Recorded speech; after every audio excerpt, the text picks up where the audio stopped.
में मेरे प्यारे भाई और बहनों, मैं डेविड आइजक फिर से एक बार आप सबको जय मसीह कहता हूं। आज सारा दुनिया दुख में भरा हुआ है, निराशा में पड़ी हुई है, चारों तरफ मातम छाया हुआ है।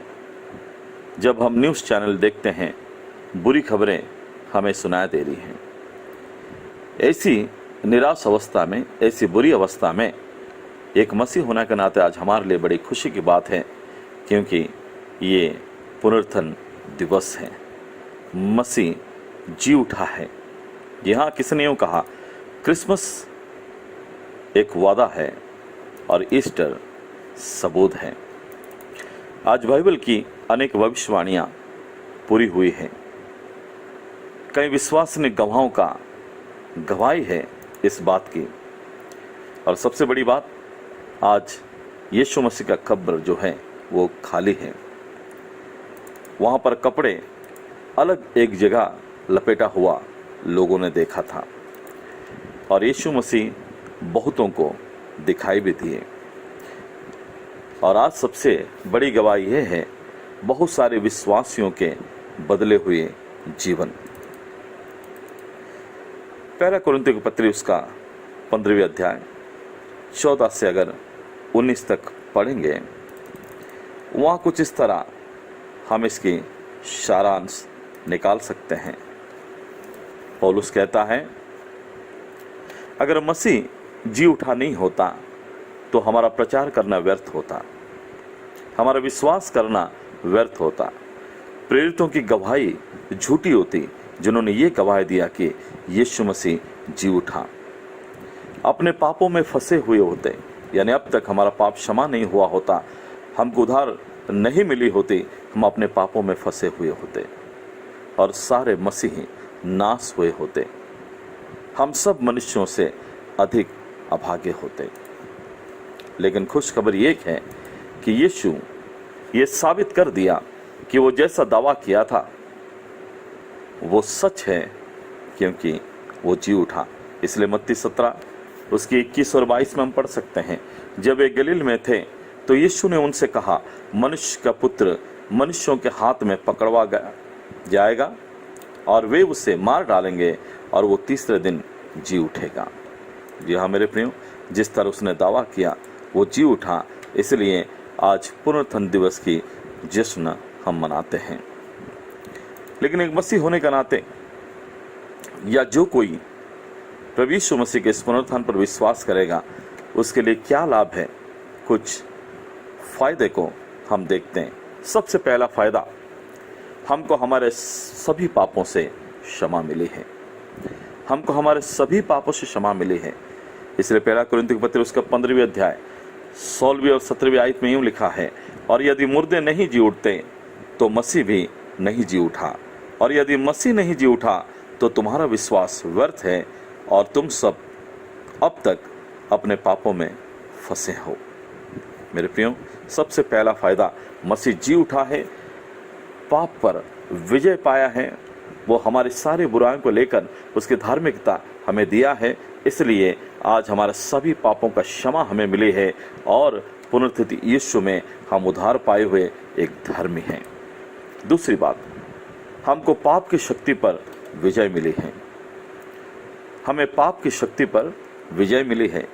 रोमियो के पत्र उसका 6वां अध्याय उसका 6 और 7वीं आयत यूं कहता है, क्यों हम जानते हैं कि हमारा पुराना मनुष्यत्व उसके साथ क्रूस पर चढ़ाया गया, ताकि पाप का शरीर व्यर्थ हो जाए, ताकि हम आगे को पाप के दासत्व में ना रहें, क्योंकि जो मर गया वो पाप से छुटकर धर्मी ठहरा।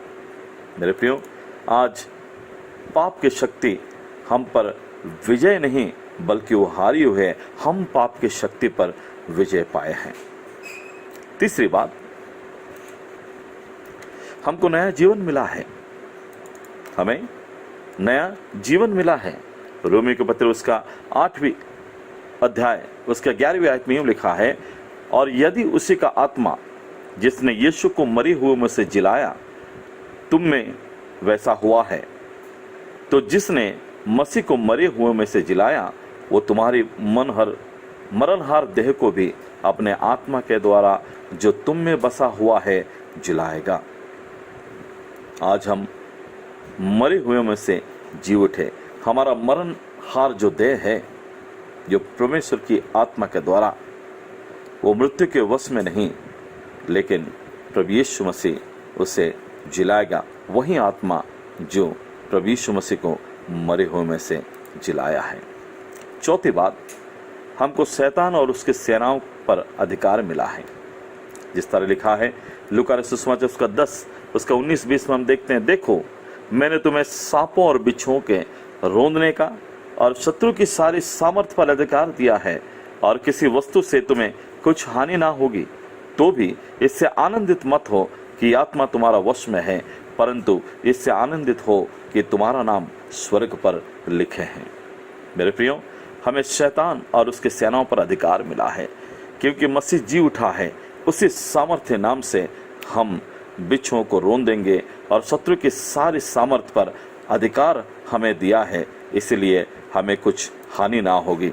उस तरह दूसरे वचन में पढ़ना चाहता हूँ, कुलुस्सियों के पत्र उसका 2 और उसकी 15 में यूं लिखा है, और उसने प्रधानताओं और अधिकारों को अपने ऊपर से उतार कर उनका खुल्लम खुल्ला तमाशा बनाया, और क्रूस के कारण उन पर जय जयकार की ध्वनि सुनाई।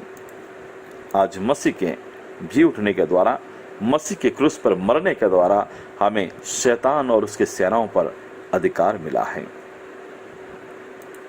पांचवी बात, हमको अनंत जीवन मिला है। पहला कुरिन्थियों पत्र उसका 15-20 से 22 अगर पढ़ेंगे, उसमें यूं लिखा है, परंतु सचमुच मसीह मुर्दे में से जी उठा है, और जो सो गए हैं उनमें पहला फल हुआ।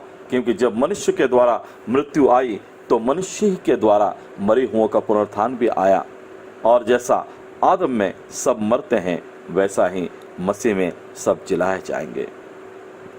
हमें अनंत जीवन मिला है, क्योंकि मसीह में हमें जीवन आया। यद्यपि आदम ने मृत्यु लेकर आया, लेकिन मसीह जो दूसरा आदम बनकर इस दुनिया में आया और हमारे लिए जीवन लेकर आया।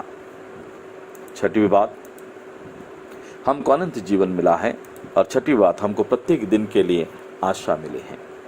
हमारे प्रभु यीशु मसीह के परमेश्वर और पिता का धन्यवाद हो, जिसने यीशु मसीह के मरे हुओं में से जी उठने के द्वारा अपने बड़ी दया से हमें जीवित आशा के लिए नया जन्म दिया। मेरे प्रियो, आज इस निराशा भरी दुनिया में हमें आशा मिली है। आज चाहे दुनिया कोई भी अवस्था में क्यों ना हो, एक मसीह होने के नाते प्रत्येक दिन हमें आशा मिले है। तो मेरे प्रियो, आज हम सीखे पुनरुत्थान के फायदा किया हुए। सबसे पहला फायदा, हमको हमारे सभी पापों से क्षमा मिली है। दूसरी फायदा, हमको पाप की शक्ति पर विजय मिले हैं। तीसरा फायदा, हमको नया जीवन मिला है। चौथी फायदा, हमको शैतान और उसके सेनाओं पर अधिकार मिला है। पांचवी फायदा, हमको अनंत जीवन मिला है। और छठवीं फायदा, हमको प्रत्येक दिन के लिए आशा मिली है। इसलिए मेरे प्रियो, एक सच्चा मसीह सिर्फ ईस्टर या पुनरुत्थान दिवस का जश्न मनाते नहीं है, लेकिन हर दिन यीशु के जीत की शक्ति का जश्न मनाते हैं। प्रभु इस संदेश को सुनने पर आप सबको आशीष देवे। आमीन।